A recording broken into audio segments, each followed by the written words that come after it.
श्री राम। ओम अखंड मंडलाकार व्यापत्यं चराचरं तत्त्वं दर्शित्यं तस्मै श्री गुरुवे नमः। कर्पूरगौरं करुणा अवतारं संसारे सारं भुजगेन्द्रहारम्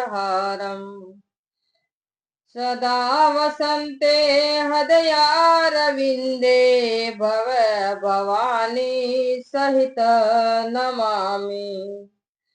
मंगलम भगवान विष्णु मंगलम गरुड़ ध्वज मंगलम पुंडरीकाक्ष मंगलम तनोहरि। सर्व मंगलम मंगल में शिवे सार्थ सात्विके शरण्ये रंबिके गौरी नारायणी नमोस्तुते।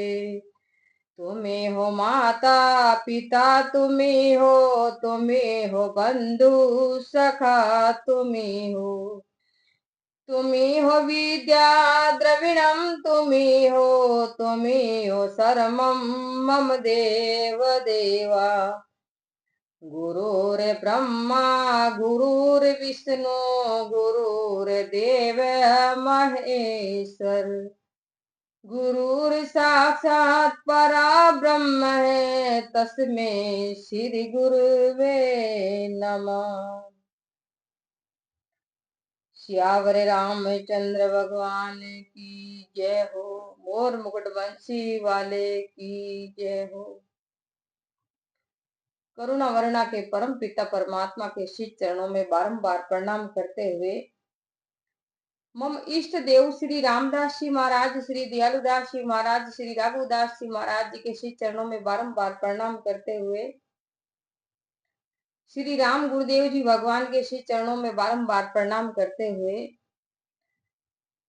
भूत भविष्य वर्तमान के सभी संत महापुरुषों के श्री चरणों में बारंबार कोटि कोटि प्रणाम करते हुए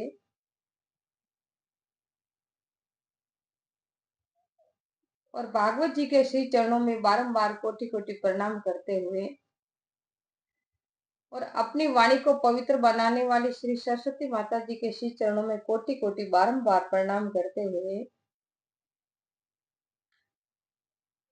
आइए कथा की ओर बढ़ते हैं।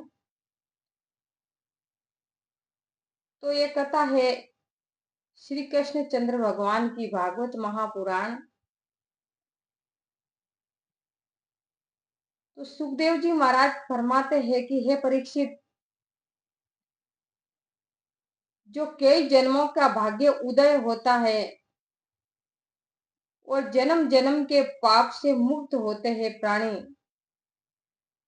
तब उसको भागवत सुनने और पढ़ने का लाभ मिलता है। भागवत एक ऐसा ग्रंथ है जो प्राणी भाग्यशाली होते हैं उसी के जीवन में भागवत उतरती है और उसी को भागवत का लाभ मिलता है। इसीलिए जो भागवत का ग्रंथ है ये बहुत टेढ़ा ग्रंथ है, क्योंकि राजा रामचंद्र जी की भक्ति बहुत सरल है। तो तस्वीर में भी वो सीधे ही नजर आते हैं, लेकिन ये कथा तो बांके बिहारी लाल की है, तो इसी में तो सब बांके ही बांके है। मैं तो बांके की बांकी बन गई और बांका बन गया मेरा।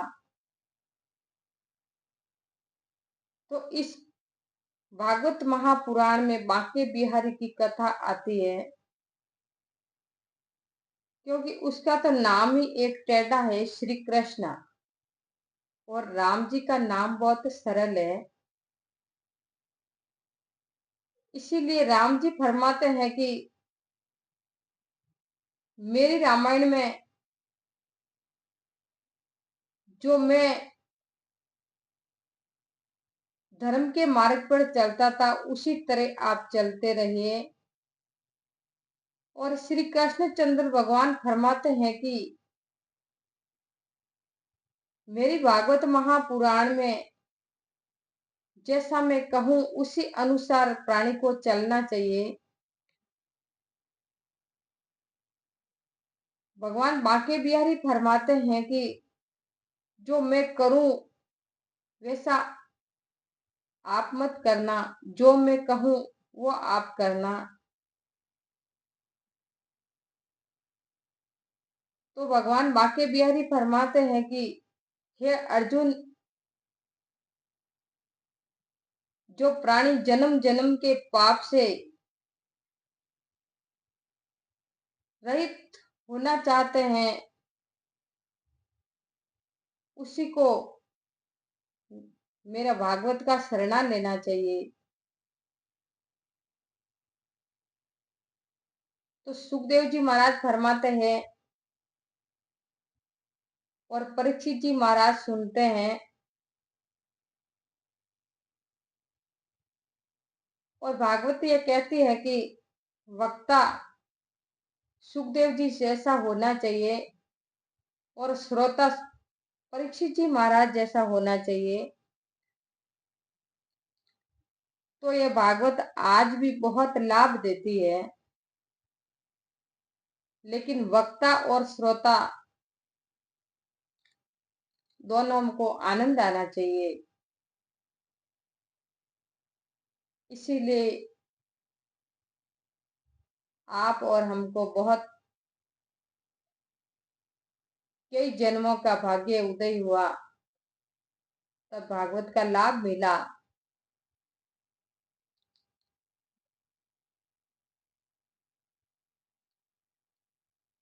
और मेरे जैसे तो पापी, कुटिल, अधर्मी सबका भला भगवान करते हैं। भगवान फरमाते हैं कि पापी, कुटिल, अधर्मी कैसा भी प्राणी हो और वो एक बार आकर मेरा भागवत का शरणा ले लेगा, उसको भगवान सीधे वैकुंठ लोक में सिंहासन पर बिठा कर ले जाते हैं। इसीलिए आइए आप और मैं सब मिलके भागवत का लाभ लेवे और कथा में प्रस्थान करें। उससे पहले थोड़ी भगवान का कीर्तन कर ले। आइए आप और हम थोड़ा बहुत कीर्तन करें। श्रीमल नारायण नारायण नारायण, भज मन नारायण नारायण नारायण। श्रीमन नारायण नारायण नारायण, श्रीमन नारायण नारायण नारायण, भजमल नारायण नारायण नारायण। श्रीमल नारायण नारायण नारायण, लक्ष्मी नारायण नारायण नारायण, बदरी नारायण नारायण नारायण। बोलिए कृष्ण कन्हैया लाल की जय हो, भागवत महापुराण की जय हो। श्री राम। तो भागवत का अध्याय आता है चौथा अध्याय। चौथा अध्याय में गौकर्ण जी महाराज की कथा आती है और आत्मदेव ब्राह्मण की कथा आती है। आप मन लगा के सुनिए और आप भी अपने घर में भागवत का लाभ लेवे, क्योंकि मेरे भाई बहनों ये कली काल है। इस कली काल में जो भगवान राम जी का शरणा ले लेगा उसी का बेड़ा पार होगा। नहीं तो इस कलयुग में क्या पता क्या होने वाला है। आइए बढ़े कथा की ओर। तो सूत जी कहते हैं कि मुनिवर, उस समय अपने भक्तों के चित्त के अलौकिक भक्ति का प्रादुर्भाव हुआ। देख, भक्त वत्सल श्री भगवान अपना धाम छोड़कर वहां पधारे। उनके गले में वनमाला शोभा पा रही थी। श्री अंग सजल जलधर के समान श्याम वर्ण था। उस पर मनोहर पीतांबर सुशोभित था। कटी प्रदेश करधनी की लड़ियों से सुसज्जित था। सिर पर मुकुट की ललाट, सिर पर मुकुट की लटक और कानों में कुंडलों की झलक देखते ही बनती थी। वे त्रिभंग ललित भाव से खड़े हुए चित्त को चुराए लेते थे। वृक्ष स्थल पर कौस्तुभ मणि दमक रही थी। सारा श्री अंग श्री हरिचंदन से चर्चित था। उस रूप की शोभा क्या कहें। उसने तो मानो करोड़ों कामदेव की रूप माधुरी छीन ली थी। वे परमानंद चिंत मूर्ति भगवान के नित्य अलोक निवासी लीला परिकर उद्धव जी वहां गुप्त रूप से उस कथा को सुनने के लिए आए थे। प्रभु के प्रकट होते ही चारों ओर जय जय होने लगी और जय जयकार की ध्वनि होने लगी। उस समय भक्ति रस का अद्भुत प्रवाह चला। बार बार अबीर गुलाल और पुष्पों की वर्षा तथा शंख ध्वनि होने लगी। उस सभा में जो लोग बैठे थे उन्हें अपने देह गेह और आत्मा की भी कोई सुधि न रही। उनकी ऐसी तन्मयता देख नारद जी कहने लगे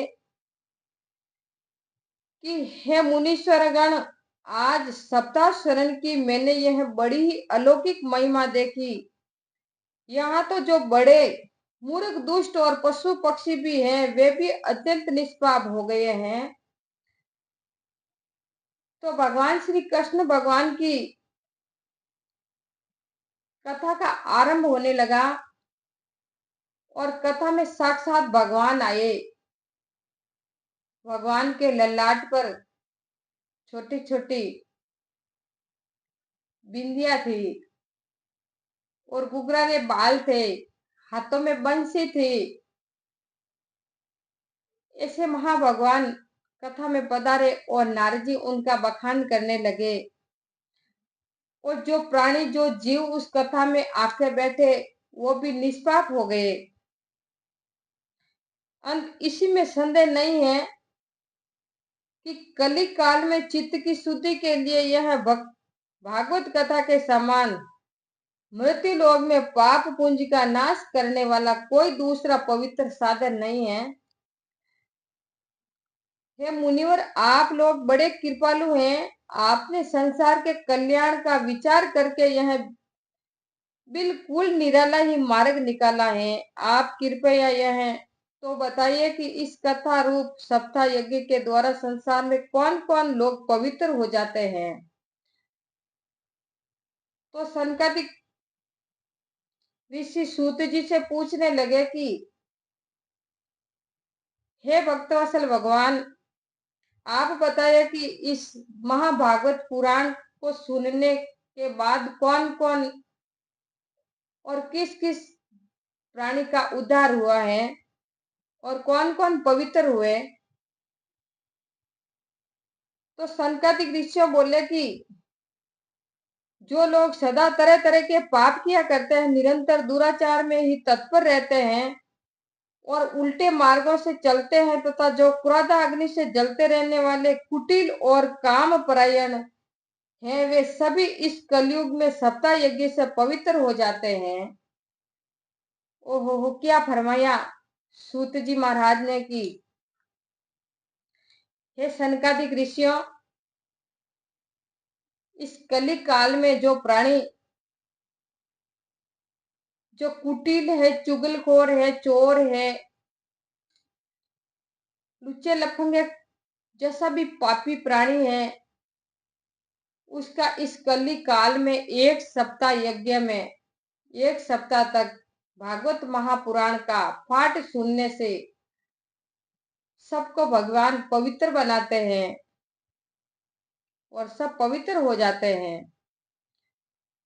जो सत्य से च्युत माता पिता की निंदा करने वाले, तृष्णा के मारे व्याकुल, आश्रम धर्म से रहित, दंभी, दूसरों की उन्नति देकर कूदने वाले और दूसरों को दुख देने वाले, वे भी कलयुग में सप्ताह यज्ञ से पवित्र हो जाते हैं। जो मदिरा पान, ब्रह्म हत्या, स्वर्ण की चोरी, गुरु स्त्री का गमन और विश्वासघात, ये 5 महापाप करने वाले, छल छदपरायण, क्रूर पिशाचों के समान, निर्दयी ब्राह्मणों के धन से पुष्ट होने वाले और व्यभिचारी हैं, वे भी इस कलयुग में सप्ताह यज्ञ भागवत सुनने से पवित्र हो जाते हैं। जो दुष्ट आग्रह पूर्वक सर्वदा मन, वाणी या शरीर से पाप करते रहते हैं, दूसरे के धन से भी पुष्ट होते हैं तथा मलिन मन और दुष्ट हृदय वाले हैं, वे भी इस कलयुग में सप्ताह यज्ञ भागवत सुनने से पवित्र हो जाते हैं। हे नारद जी, अब हम तुम्हें इस विषय में एक प्राचीन इतिहास सुनाते हैं। उसके सुनने से ही सब पाप नष्ट हो जाते हैं। तो सूत जी कहते हैं कि हे नारद जी, आपको एक कथा सुनाते हैं और वह कथा सुनने के बाद इंसान पवित्र हो जाते हैं। तो कथा आती है, पूर्व काल में तुंगभद्रा नदी के तट पर एक अनुपम नगर बसा हुआ था। वहां सभी वर्णों के लोग अपने अपने धर्मों का आचरण करते थे, सत्य और सत्कर्मों में तत्पर रहते थे। उस नगर में समस्त वेदों का विशेषज्ञ और स्रोत श्रमक कर्मों में निपुण एक आत्मदेव ब्राह्मण रहता था। वह साक्षात दूसरे सूर्य के समान तेजस्वी था। वह धनी होने पर भी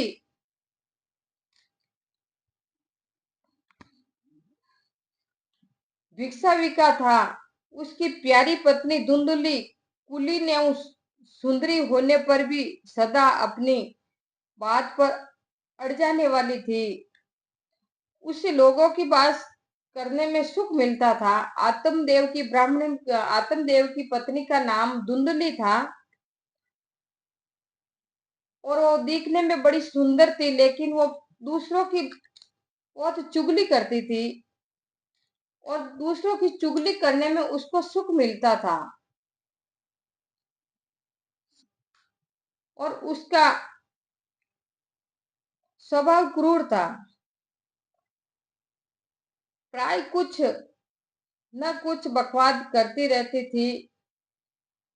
गृह कार्यों में निपुण थी और कृपण भी थी।